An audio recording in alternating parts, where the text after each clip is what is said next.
like stories? My name is Patrick, and as you can see, I'm a donkey. My father always shared stories to help me learn about God. This taught me valuable lessons on what kind of behaviour pleases God. One of my favourites was about a man named Balaam, his donkey, and an angel. Have you figured out why I like this one? The story goes that Balaam, riding on his donkey, was headed to do something not so nice. God was trying to help Balaam not make a bad decision and placed an angel in the road to stop him. Balaam could not see the angel. He was stubborn and wanted his own way, acting like he didn't know any better.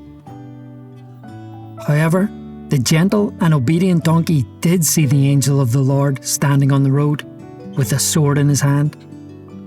To keep Balaam safe, the donkey turned off the road and went into the field. Confused by the donkey's strange behaviour, Balaam became angry with the donkey and forced him back onto the road. A few minutes later, the angel stood in a narrow path between a field, a stone wall on both sides. When the donkey saw the angel, it scraped against the wall and scraped Balaam's foot. Now, Balaam, still unable to see the angel, was even madder and grew even meaner to the poor animal, who was only trying to help. Finally, the angel went ahead of them and stood in a narrow place where there was no way to turn either to the right or to the left. When the donkey saw the angel this time, he simply lay down on the ground. Balaam's anger boiled over like the water in a pot of potatoes on a stove. God gave the donkey the ability to speak so that Balaam could understand him. "What have I done to you? Why are you being so mean to me?" Balaam said to the donkey, "Because you're not bringing me where I want to go." But the donkey said to Balaam, "Am I not the donkey you have ridden your whole life? Have I ever done anything that would ever hurt you or endanger you, just to get my own way?" And Balaam simply said, "No." Then God allowed Balaam to finally see the angel standing in the road, with his drawn sword in his hand. And when the man saw that, he bowed his head. Balaam understood how wrong he had been, both in wanting his own way, even when he knew it would not please God, and in the way he treated the donkey, not trusting that he was only trying to protect him. My father shared this story with me, not because of the donkey hero, though that's cool. He wanted me to learn to be gentle and obedient, and to know that God is always at work, even when I don't see him. Also, the story showed me the very important role of angels in our lives, which will come in very handy as my story continues.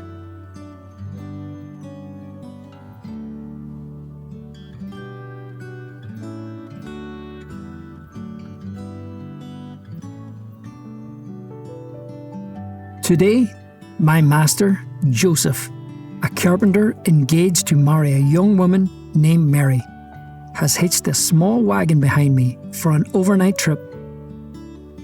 We're bringing Mary to spend 3 months helping her cousin Elizabeth. I'm excited as this is the first time I will meet Mary, who after the wedding will come to live with us in Joseph's home in Nazareth. Here comes Mary. First, she hugs her mother, Anne, and father, Joachim, at the door of her little home. I'm pretty sure she just smiled at me. Her eyes are so friendly and kind. Why is Joseph pulling on my reins? Oh wait, he wants me to start walking. I didn't even notice. because my head bowed down. I didn't mean to bow, but when I saw the woman, my heart became full of joy, and I felt I needed to lower my head in her presence. So strange. Maybe it's all these angels I see around us. It's as if all of heaven will accompany us on this journey. I wish, like Balaam's donkey, God will let me speak to Joseph. I tell him about the multitude of angels and apologize for not moving when he needed me to. Ah well, with the little wagon packed, our adventure begins.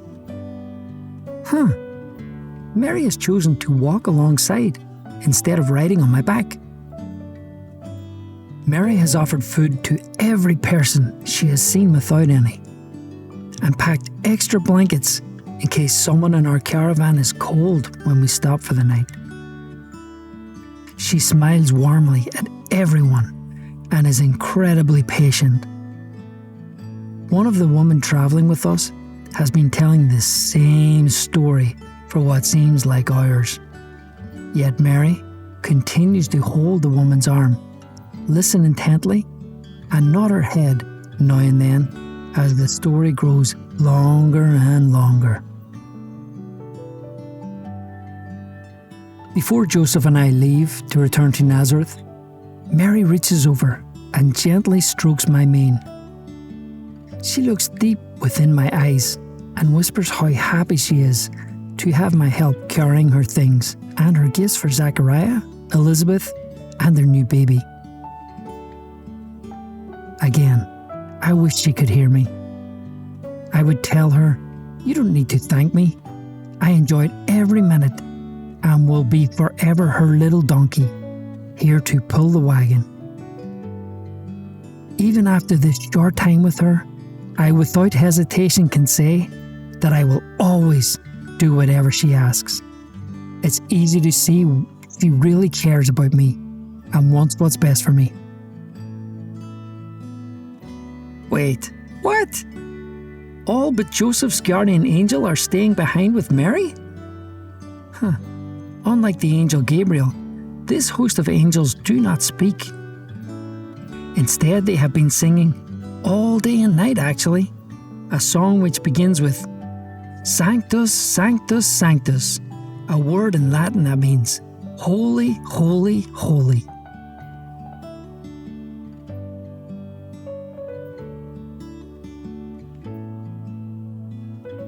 Joseph has not been himself since bringing Mary back to her parents' home, following her visit with Zachariah and Elizabeth. He's been very distracted. Tonight, more than ever, he forgot to return me to my wee stable where I always sleep. I won't wander. I know this is where I belong. Honestly, I'm worried about him. I will place myself here at his doorway, where I can keep an eye on him. Joseph tossed and turned all night. Then, I saw the angel Gabriel in his room. Joseph spoke, though he did not wake from his sleep. I was too far away to hear what they were talking about. Whatever they discussed, Joseph woke up in the morning singing psalms of thanksgiving. He has put me in the stable for the day, telling me he has a wedding to plan with his soon-to-be wife, Mary, and her parents.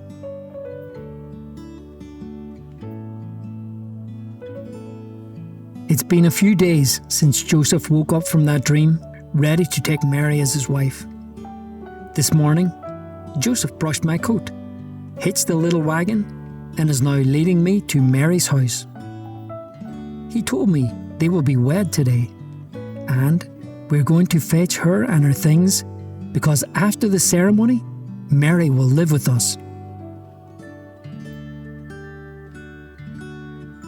It's not difficult for me to find Mary's home. It's the one where the sky is filled with bright singing angels. Their songs will accompany us back to Joseph's yard for the wedding. Too bad, I seem to be the only one who can see and hear them. The small back garden has a simple canopy in the middle of it, made from 4 poles, draped with palm branches. I have been watching Joseph craft this in his workshop. Mary's mother and her relative Elizabeth decorated it with fresh green leaves and plants as a way of wishing them a wonderful new life together. Tied to the top of each post are small bouquets of white roses and lilies. Mary has chosen to wear a simple white tunic embroidered with blue thread and a light blue veil.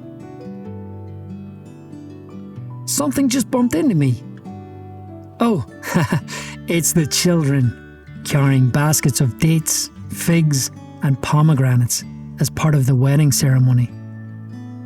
Others come carrying food for the wedding meal: bread, wine, fish, and lamb. Looks delicious.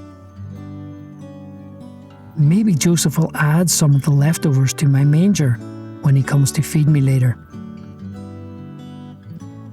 What is a manger, I hear you ask?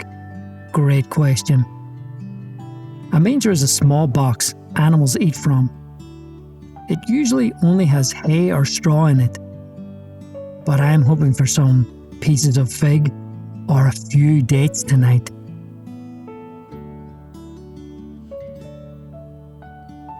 There is definitely something very special about these two. I may only be a donkey, but I've never seen a multitude of angels come to celebrate a wedding. Maybe it has something to do with the good news they received from the angel Gabriel that I've heard them talk about. But what do I know?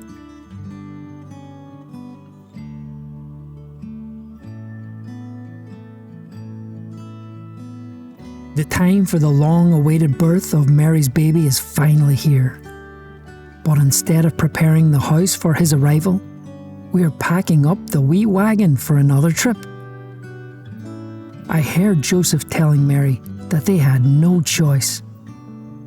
Emperor Augustus said everyone must return to the town where their family came from so that they can be counted.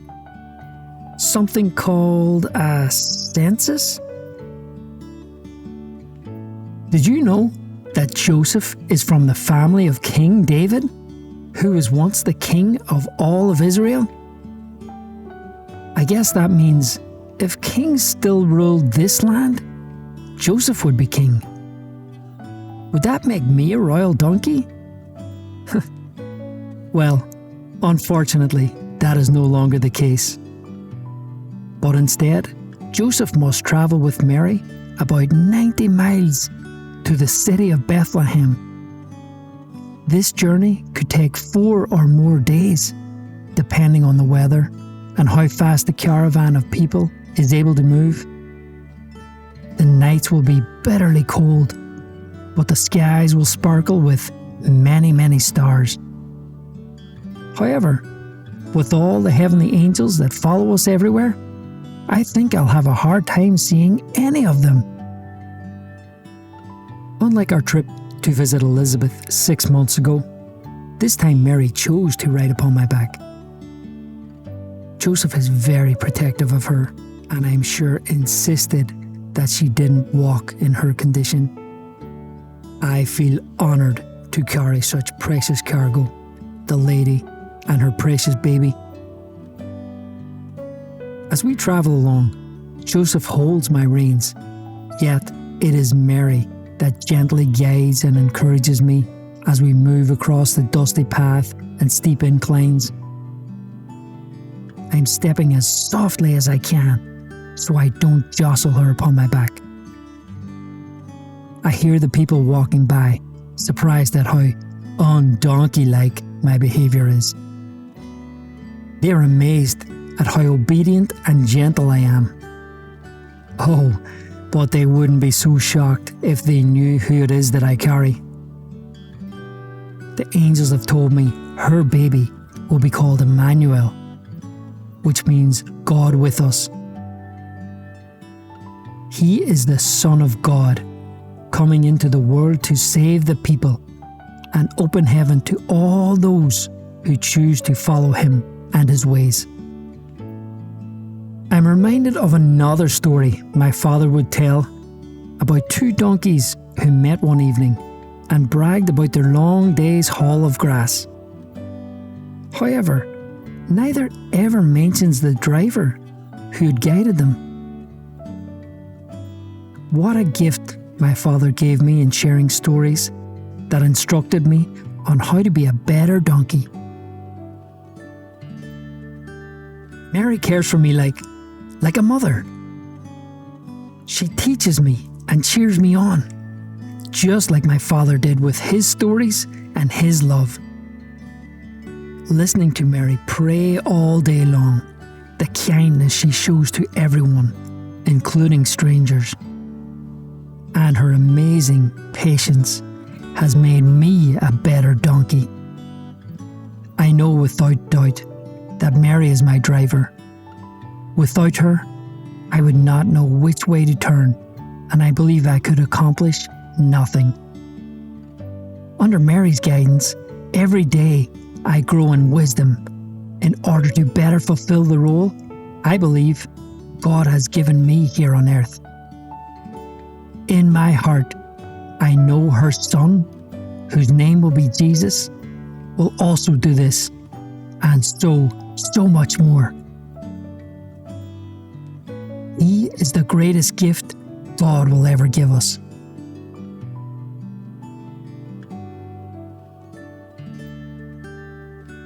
We have arrived in Bethlehem. It is dark, a little chilly, and very crowded.